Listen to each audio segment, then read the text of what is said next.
Who killed Constance? The contents of One Night Baby Back, this media, and anything created or shared by One Night Baby Back LLC are opinions not to defame or make any accusations. Some names are pseudonyms. Please pardon the typos, slurred or misspoken words, and other errors. This content was created in grief. Copyright One Night Baby Back LLC. All rights reserved. Who Killed Constance? A documentary investigation produced by One Night Baby Back LLC. All rights reserved. Part 1. Hi. That year, I started New Year's resolutions off with a bang. One of the things that I really wanted to work on with Constance was personal care. Since she loves swimming, I thought it would be a great opportunity to swim in the mornings at their swim and give her a chance to practice all the personal care stuff in the shower and in the locker room afterwards.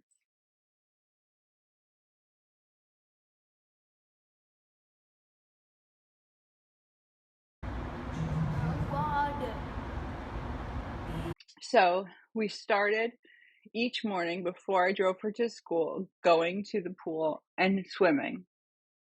She loved it. She really loved swimming. She was a better swimmer than I was. Certainly a more enthusiastic one. One morning, she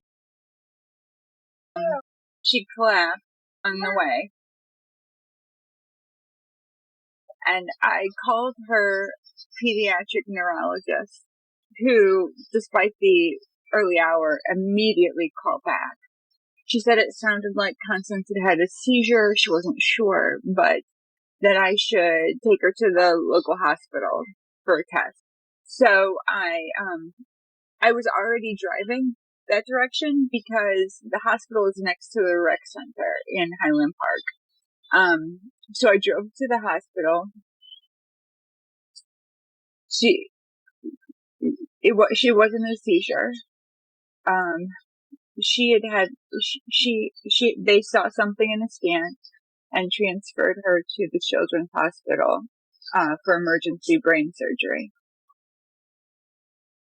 And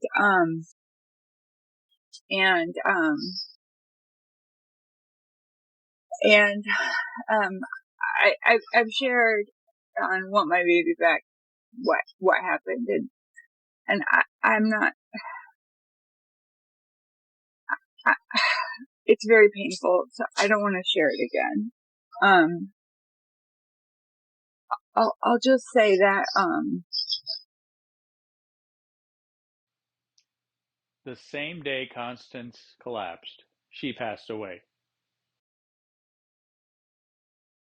Sorry, it's hard to talk about. What happened that day, it didn't demonstrate like any of the epileptic seizures that she'd ever had before, ever. Good. All right. It's also nothing that ever came up on test or scan that she had for her epilepsy. It was just a complete shock to everyone, including her school, her family, obviously, but also her healthcare providers. after she passed, we were able to have some tests done on the tumor. After the testing results came in, we shared those with the National Brain Tumor Society, and Dr. Kirk Tanner, who is their chief scientific officer then and now, helped us understand the results and sort of translate the information that Dr. Dan Bratt of Northwestern put together in his pathology report. It was a very complete report by all medical professionals review. And in that report, the diagnosis was glioblastoma IDH wild type. Wikipedia says that the best known risk factor is exposure to ionized radiation. I wanted to understand who or how she was exposed to this type of cancer, what the cause or causes were, and so I reviewed the available research. I'm reading from neuro-oncology. The journal article is entitled Risk Factors for Childhood and Adult Primary Brain Tumors. The only well-known validated risk factor for brain tumors are ionized radiation, which increases risks in adults and children, and history of allergies, which decreases risk.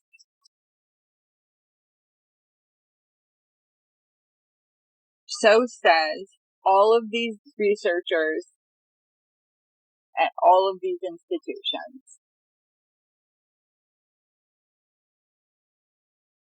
In the Journal of Neurotherapeutics, updates in IDH wild-type glioblastoma, reading directly from their research, it says, multiple studies have tried to delineate whether environmental risk factors could be linked to GBM, but only ionized radiation in medium to high doses, particularly in children, was consistently found to be a risk factor, e.g., atomic bomb survivors, therapeutic radiation cohorts.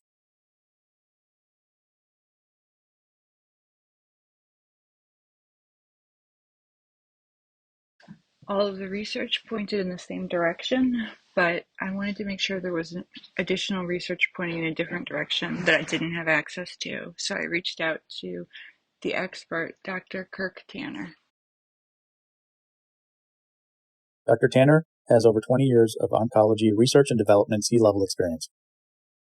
The little bit of research I could find, it all said that that basically the only cause that they had found was ionized radiation.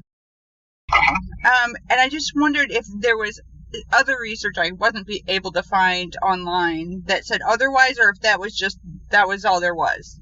Well, I mean, there's been, that other paper that you sent over from there. I mean, they look at a lot of genetic factors, but it's just there's so little direct correlation. There might be little hints there, here and there, but there's nothing definitive at all. Mm-hmm. And then in the ionizing radiation part makes sense, and so like all of the fallout from Hiroshima and Nagasaki.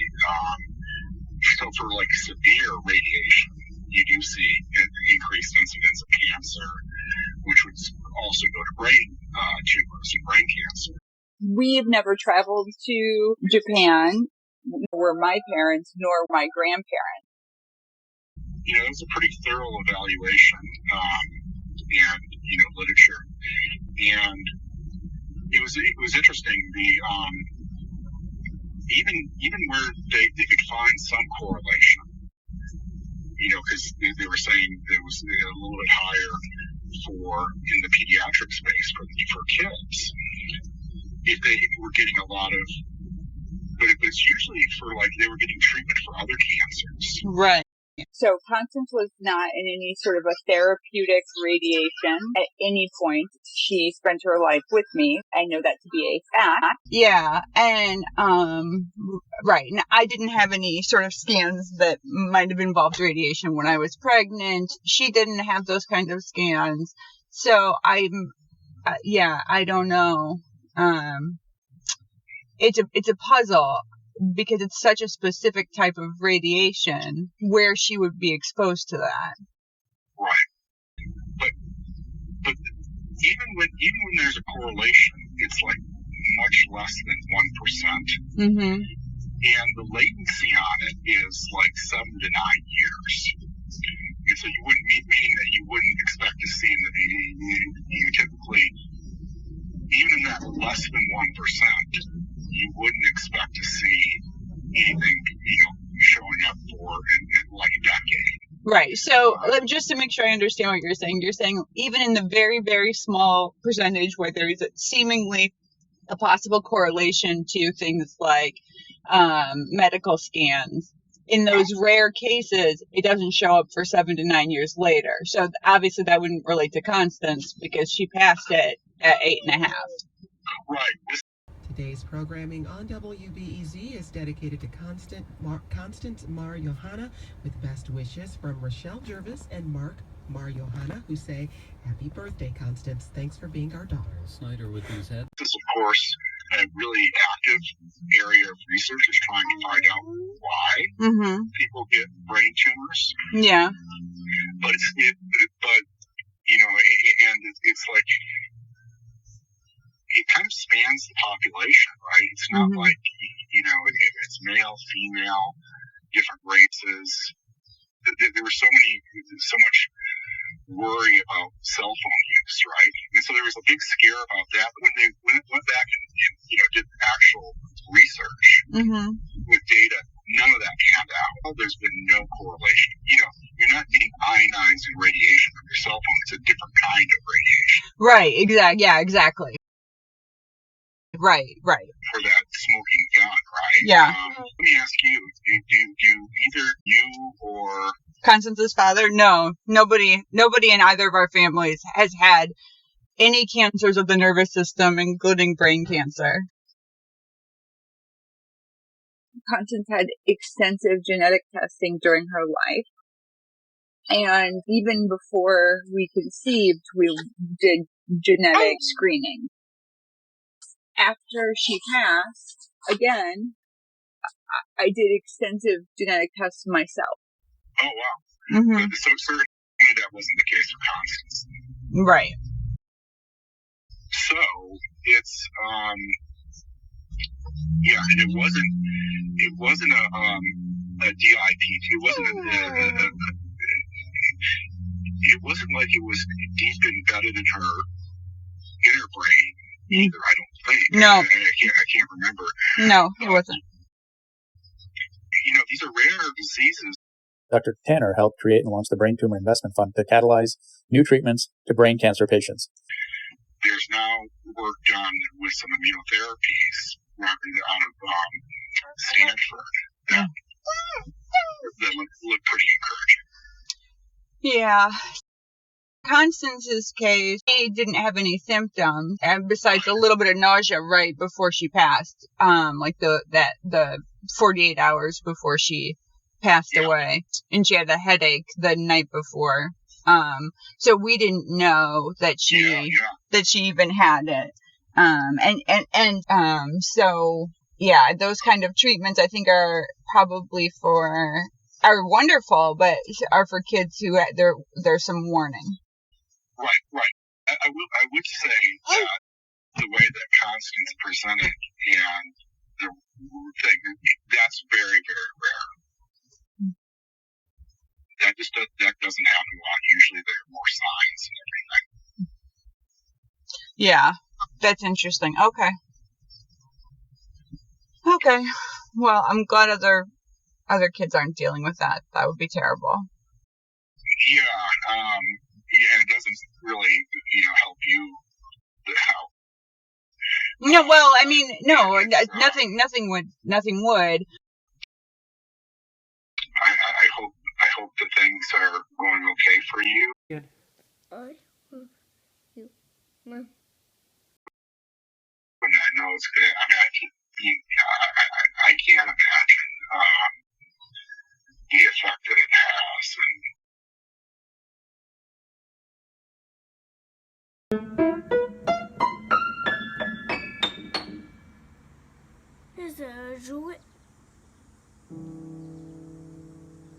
Is that how you do it?